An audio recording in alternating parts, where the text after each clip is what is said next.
how have I changed and how has the film changed? Yeah, and really your idea of the film from, you know, like Patrick said, when you start, you don't know where you're gonna go. Making a documentary is kind of a promise to keep going.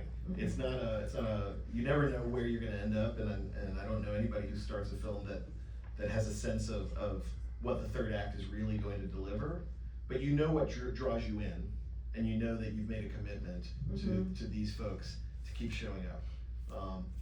So how did that change? And how So when we started this project, we were initially looking at 4 families, and it was really centering on the dance and the girls, and then that sort of, people were not able to continue with it for a couple of reasons, and what I realised is that focusing on these 2 families, it was almost as if we had gone to a casting place, because the charisma, the charm, the good looks was just the perfect 2 families to sort of centre a story around.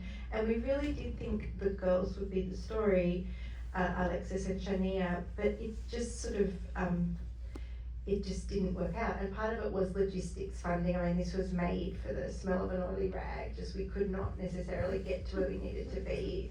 And we had other jobs, you know, with lives. So then we just kept in touch with everyone, and then the story just kind of evolved to be more about, you know, the people we see on stage here.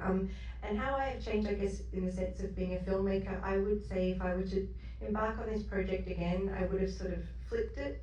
You know, we did a lot of filming. Nikki allowed us into her house, but we didn't even know her that well, and now we've gotten to know everyone much better. So I would much rather get to know the people than sort of, you know, embed in their lives, and even better, you know, get someone from one of the families to be one of the creative involved, and that's something that I just would do differently. That's how I've changed how I think about filmmaking.